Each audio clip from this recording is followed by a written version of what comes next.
Hi అండి, మన వెనక ఉన్నటువంటి మహేంద్ర ఉడోకి సంబంధించి ఇప్పుడు మనం సార్ని అడిగి తెలుసుకుందాం. దీని మీద ఆయన ఎక్స్పీరియన్స్ ఎలా ఉంది, ఎప్పుడు కొన్నారు, ఏమన్నా ప్రాబ్లమ్స్ ఉన్నాయా, అనుకున్నంత 200 కిలోమీటర్ల రేంజ్ ఇస్తుందా, ఇవన్నీ మనం సార్ని అడిగి తెలుసుకుందాం.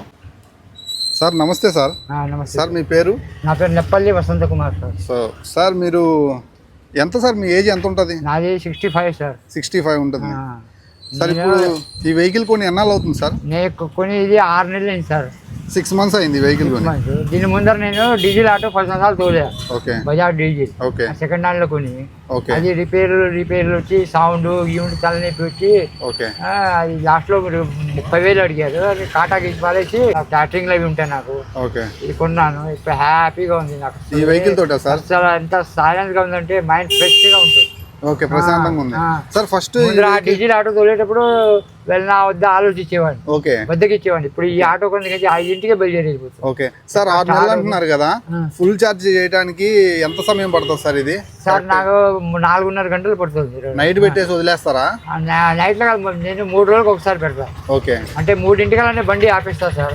ఓకే, లేక ఆపేస్తా. వాళ్ళ తమ్ముడు పిల్లకాయలు స్కూల్ నుంచి వస్తారు, వాళ్ళతో టైం పాస్ చేస్తా. ఓకే. 3 ఉంటే ముందర ఛార్జింగ్ ఉంటుందిగా. 1 గంట సేపు పెడితే ఒక 50-60 కిలోమీటర్లు తిరిగేస్తుంది. ఒక గంట పెడితే చాలు, అక్కడ నుంచి మీరు వదిలేసిన కాడ నుంచి కంటిన్యూ అవుతుంది. Okay sir. ఇప్పుడు చూడండి, ఇప్పుడు 122 ఉంది. అవును. సాయంత్రం దాకా ఎంత తిరుగుతానే 30 తిరుగుతుంది. అందుకని ఎక్కువ తిరుగుతుంది. అందుకని 90 దాకా ఉంటుంది. ఓకే. 1 గంటన్నర పెడితే ఫుల్ అయిపోతుంది. ఓకే. ఇప్పటి వరకు ఓడోమీటర్ వచ్చి 5,900 తిరిగారు. ఓకే. ఎంత కొన్నారు సార్? ఎంత చెప్పారు మీకు? First 4 తగ్గనన్నారు sir. బతిమాల పెద్ద ఆయన్ని సార్ ఇలా డీజిల్ ఆటోకు తగ్గించామంటే వాళ్ళు తగ్గించనన్నారు. మీకు ఇంటికి వెళ్ళండి, మేము ఫోన్ చేసి చెప్తా ఉన్నారు. మేనేజర్ గారితో సార్తో మాట్లాడి. ఓకే. 2 రోజులు ఇంటికి వెళ్ళిపోతే ఫోన్ చేశారు సార్. రండి ఏమన్నారు అంటే అప్పుడు క్యాష్ మొత్తం తీసుకెళ్లి 380 కట్టేసి 380 కట్టేస్తే ఫ్రీగా కట్టేశారు. అన్ని వాళ్ళు టాప్ పైన ఒక 2,000 మాత్రం నాకు ఖర్చు. ఓకే. సీట్లు సార్, ఇప్పుడు ఈ వెహికల్ 200 కిలోమీటర్ల రేంజ్ అని చెప్పారు కదా కంపెనీ వాళ్ళు, మీకు 200 కిలోమీటర్లు వస్తుందా? వస్తుంది సార్, కరెక్ట్ గా వస్తుంది. 200 కరెక్ట్ గా వస్తుంది. ఎప్పుడన్నా ట్రై చేశారా? 100 ఛార్జింగ్ పెట్టి ఫుల్ గా ట్రై చేశారా? విజయవాడ అయ్యా సార్. ఇది విజయవాడ అంటే మన ఒంగోలు నుంచి విజయవాడ 130 కిలోమీటర్లు వెళ్ళేటప్పుడు చూసాం. ఇంకా 70 కిలోమీటర్లు ఉంది. ఓకే. ఇప్పుడు వెంటనే గుంటూరులో పెట్టారు. అప్పుడు మళ్ళీ ఇంటికి వచ్చేసారు.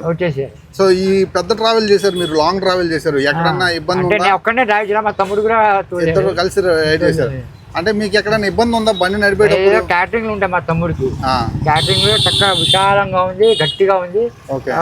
మా తమ్ముడు భార్య కొంచెం లావుగా ఉంటుంది, అది చక్కగా ఎక్కుతుంది. దీని ముందు చెప్పాగా మీకు బజాజ్కి వెళ్ళాం, తర్వాత టీవీఎస్కి వెళ్ళాం, తర్వాత మౌంటర్ అని కొత్తగా దానికి అది చూసాం. అది మా ఎవరికి నచ్చరాదు, అది హైట్ గా ఉంది. చెప్పిన వాళ్ళు చక్కగా ఎక్కుతున్నారు. ఇది పట్టుకుంటున్నారు చూడండి, గట్టిగా ఉంది.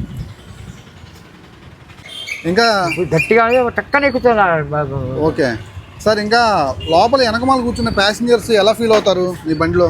అసలు వాళ్ళు ఎంత హ్యాపీగా ఉన్నారంటే కార్లో కూర్చున్నట్టుగా ఉందంటున్నారు. కార్లో కూర్చున్నట్టు ఉందని చెప్తున్నారా?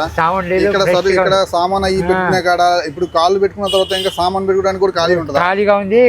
ఇప్పుడు ఇక్కడ కూర్చున్నారు అనుకోండి, ఇక్కడ ఒకరు కూర్చున్నారు అనుకో, వాళ్ళు ముందర దిగాల్సి వచ్చేది. ఇప్పుడు దిగటలా టక్కని. అంటే అటువైపు ఉన్న వాళ్ళు కూడా తప్పించుకొని వచ్చేస్తున్నారు ఈజీగా వస్తున్నారు.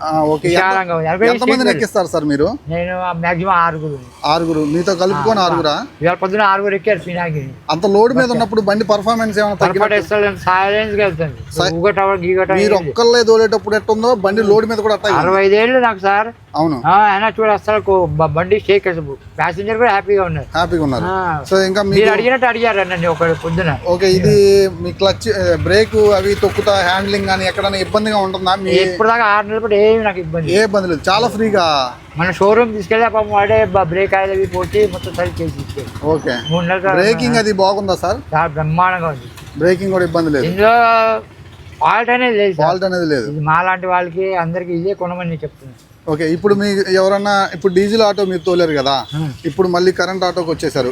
ఈ దానికి దీనికి మధ్య తేడా తెలుస్తుందా? డబ్బులు ఖర్చు సార్ ముందర డీజిల్ ఆటో తోలేమన్నా గిరీస్ ఇంజన్ ఆయిల్ అది సంతదే బండి బో కష్టమే 150-200 ఇంటికి పట్టుకెళ్ళేవాడిని మధ్యాహ్నం కల్లా 150-200 తీసుకెళ్ళేవాడిని పట్టుకెళ్ళేవాడిని ఆయిల్ ఖర్చు అన్ని ఖర్చు మళ్ళీ మెయింటెనెన్స్ ఉండిద్దిగా ఆయిల్ అని అన్ని మీరు 200 బో కష్టమే పట్టుకెళ్ళేవాడిని రోజు మొత్తం. మరి ఈ బండి నేను 3ంటికి 1000 రూపాయలు తోలుతున్నాయి. 3ంటికి 1000 రూపాయలు తోలుతారు. 100% 3ంటికి 1000 రూపాయలు వస్తాయి. నా టీలు దానికి ఒక 50 రూపాయలు కట్టింది. పోయినా మా తమ్ముడు హోటల్లో 950 రూపాయలు మా తమ్ముడు. అంటే నాకు తెలిసి మీరు రోజుకి ఒక గంట సేపు ఛార్జింగ్ పెట్టి 1000 రూపాయలు తోలుకుంటారు. 3 గంటల దాకా తోలుతారు. మళ్ళీ 3 తర్వాత 1000 రూపాయలు చిన్న వెళ్ళరు. 3 గంటల తర్వాత వెళ్ళరు. మీ ఫ్యామిలీతో గడపాలి. అంతే. సార్ ఇప్పుడు కరెంట్ బిల్లు ఎంత వస్తుంది సార్? నెల రోజులు ఒక నెల రోజులు ఈ ఆటో కొన్న నుంచి మా తమ్ముడి ఇంట్లో పెడతా. ఇక్కడ నాకు మా ఇల్లు కొండ మీద రూమ్ తీసుకుంటాగా. ఓకే. ఇప్పటిదాకా కానీ ఒక 1000 రూపాయలు ఎక్కువ వస్తుంది. అంటే నెలకు 1000 రూపాయలు కరెంట్ బిల్ వస్తుంది ఎక్స్ట్రా. ఈ వెహికల్ కి వాళ్ళకి ఆల్రెడీ 2000 వస్తుంది. వాళ్ళకి ఏసీ గీసీ అన్ని ఉన్నాయి మా తమ్ముడికి. ఈ 5-6 నెలల బట్టి ఒక 1000 రూపాయలు ఎక్స్ట్రా. ఒక 1000 రూపాయలు ఎక్స్ట్రా వస్తుంది. అంటే ఆ లెక్కన మీరు నెలకి ఎంత సంపాదిస్తారు ఈ బండి మీద? ఖర్చు బాను అంతా ఊరామారిగా కొంచెం 25,000 25,000 దాకా సంపాదిస్తారు. అది 10,000 సంపాదిస్తారు. ఒక 1000 రూపాయలే కరెంట్ బిల్ కడతారు. ఇంకా సర్వీస్ మెయింటెనెన్స్ ఇష్యూస్ ఏం లేవు ఇప్పటిలాగా అసలు. ఇంకా మీరు గాలి మాత్రం ఒక 20 రూపాయలకి 2 నెలలకి గాలి కొట్టిస్తారు అంతే. ఇంకా ఈ డీజిల్ ఖర్చు, ఇది డీజిల్ వెహికల్ తోలేటప్పుడు ఉండే ఇంజిన్ ఆయిల్ మార్చడాలు, సర్వీసులు, ఎయిర్ ఫిల్టర్ లో గాలి పెట్టాలి. వారానికి ఒకసారి ఎయిర్ ఫిల్టర్ గాలి పెట్టాలి. ఇప్పుడు ముందరలాగా 20-30 తీసుకున్నా 50 ఉంటున్నారు ఎయిర్ ఫిల్టర్ గాలి పెట్టాలి.